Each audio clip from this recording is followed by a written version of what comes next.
I cannot tell you how much more convenient that is. And if you have no idea what I'm talking about, watch till the end of this video and then click the link in the description.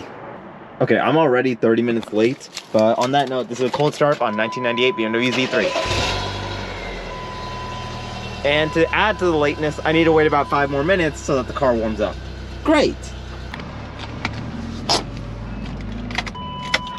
Take a look at this. I believe it's called the Rosler. I cannot remember the name of this car. Someone told me in a previous video. But still, this thing is nice. I have to admit, it is cool, it's low, it's unique. Like, there's only one of these that I've seen in my life, and it's this one. But honestly, I gotta admit, it is sick. It feels so much lower than basically anything except for these NSXs, but just, man. And that interior is beautiful. I don't know if you guys can see it, but it's a very interesting airbag, which I'm concerned about how that goes. But you know what? It's whatever. It's still cool. I know for a fact that the Porsche fanboys would come after me if I didn't show this GT3 right here. I think it's an RS. I'm not too sure. Again, I'm not the biggest Porsche fanboy. I've said that on several occasions, and I can't really tell you if it is a 3RS or just a 3 because there's no badge either. But regardless of that, I have to say, it is a nice looking car. I think that it works really well, it's aged really well, and it's going to keep aging really well. Porsche just has that reputation of making cars that look and will last a long time. And honestly, I don't blame them. Heck, it's part of the reason why I nearly bought a Boxster instead of my Z3. Literally, I was considering it for so long. But, I mean, hey, personally, I'm happy with my Z3, and whoever ends up owning this GT3 is going to be really happy. And speaking of fanboys, we got to talk about this GTR right here. I know that not only the Porsche fanboys, but the Nissan GTR fanboys are going to come after me if I don't show this car right here. This Nissan GTR R35. Honestly, I do got to say, this is a 2020 year. It looks just like a 2014. I'm sorry, people. But at the same time, though, don't get me wrong, it's a cool looking car. But 3.5 liter VQ derived V6. I don't see it. I mean, personally, I think for me, it would make more sense to get a G37, maybe a Q60. That makes more sense to me personally over this. I'm sorry, but hey, I'm still supporting Nissan in that argument, okay? If you still have any issues with that, let me know in the comments below. But to give this car some credit, the interior leather looks amazing. Honestly, this red just works so well. By the way, this is a different GTR. The other one we were looking at is right there. But anyways, this GTR just looks amazing on the inside. You have carbon fiber in the center. You have some leather right there. It just works so beautifully. And honestly, I'm not gonna lie, some people might argue that it's overdone with things like the steering wheel. I get that, but at the same time though, it just works so nicely, especially in this spec. I'm not a big fan of silver cars, but silver on red has my heart. Literally has my heart.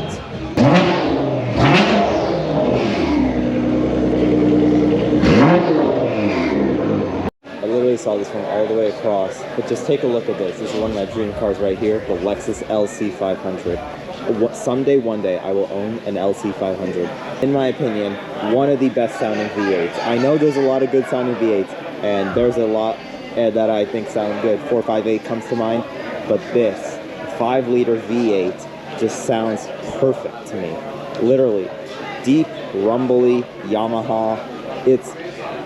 I don't know how to explain it, but it's just amazing. It's amazing. But I mean, what more can you expect from the company that made the LFA? And the paint is absolutely beautiful, and so is the interior. I don't want to try and get too close to it, but this thing is just amazing with this cherry red and the tan interior. It just works so perfectly with each other. Literally last night I was talking with some buddies about the LC500 and how it's perfection. Probably not like the most perfection, but still perfection nonetheless. Beautiful, comfortable, amazing looking, sounds amazing, great engine. What more would you want? While the LC500 is quite cool, we got to look at the competitor, the Acura NSX. And some people might argue that they're out of each other's leagues, but honestly, I think the NSX and the LC500 are very similar to each other in that, first of all, they're the top of the line for each company's respective car brands, and also They both just look amazing, and they're both really powerful cars. I do have to say, the NSX has a soft spot in my heart. Even the second generation NSX has a soft spot in my heart. But I do gotta say that I have to give love to that LC500 over there. I'm sorry, Acura fanboys, let me know what you think about that in the comments below. And coming back outside, we can see the notorious 570 GT. And you might be wondering, why is this GT so well known? Why should I know this car? And the reason for that is because this is the first ever exotic car I got to ride in. If you don't know what I'm talking about, I'm gonna link a video in the description below. Finish this video, watch that. Yeah, I know I've already said that, but still. Honestly though, this is a cool car to ride in. I'm gonna put like a clip of me riding in this car here. It doesn't like red, it's too cold. Yeah, honestly, it's an experience. I'm not gonna lie to you guys, it's an experience. Take a look at this M4 right here. Oh my god, this color is actually amazing. Ignore I think the bird poop on the car. Yeah, let's ignore that for now. But still, this car, it honestly just is really beautiful to look at. From some angles, it kind of reminds me a little bit of a mini M8. I know some people might have some ideas about that. I mean, it is an M4, 4 times 2 is 8. I don't know why I brought up that random math fact, but let's keep running with it. I do gotta say though, this car just speckles. I wish you guys could see it in person. The paint just works so perfectly. I don't know how to explain it.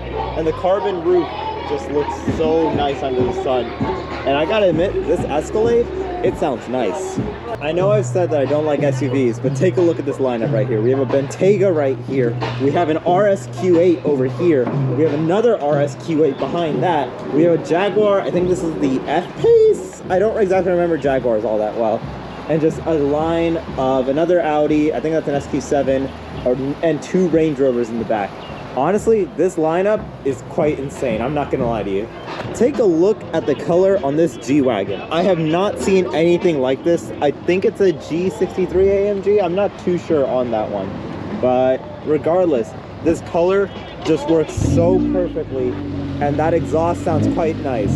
I've never been the biggest G-Wagon fan before because, I mean, I'm not an SUV fan in general just because of the fact that I drive a tiny car. Regardless of that, this is a beautiful car, both inside and out. I keep obsessing over the paint, but can you blame me?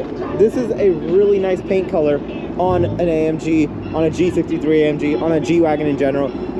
Yeah. And the carbon fiber here just adds to it as well. It works so well integrated with the door handles, but not actually in the door handles, if that makes sense.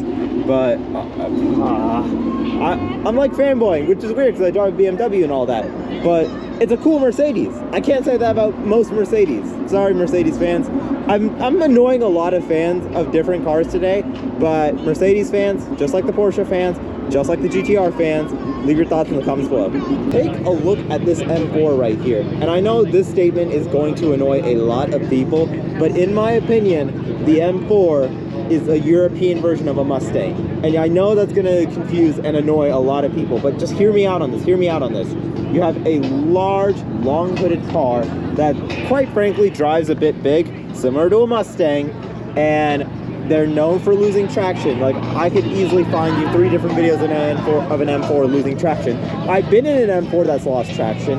It's a scary experience, but I mean, regardless of all of that, it looks amazing. Like, this color, the Yas Marina blue, it's applied on much better than any Mustang's paint. Mustang fanboys, let me know how you feel about that in the comments below. And I know I just betrayed my own kind, but BMW fanboys, let me know what you think about this in the comments below. Regardless of all of that, carbon front splitter, this beautiful Yas Marina blue paint, carbon roof, carbon wing, we love it all. It's amazing, it's cool, bless.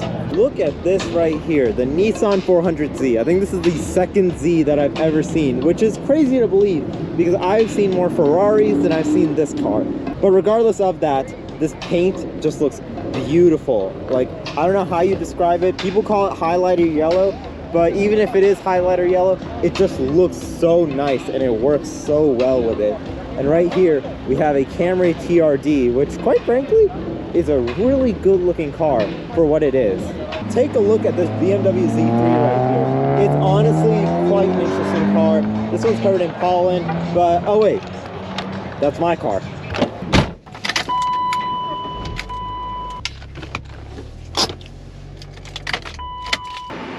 And just like that, today's video is over. If you liked it, leave a like. If you didn't, leave a dislike. Let me know how you feel about it in the comments below. And if you like what you're seeing, please subscribe. And just like that, I'm out. I'm going to go get some food because I'm hungry. Peace.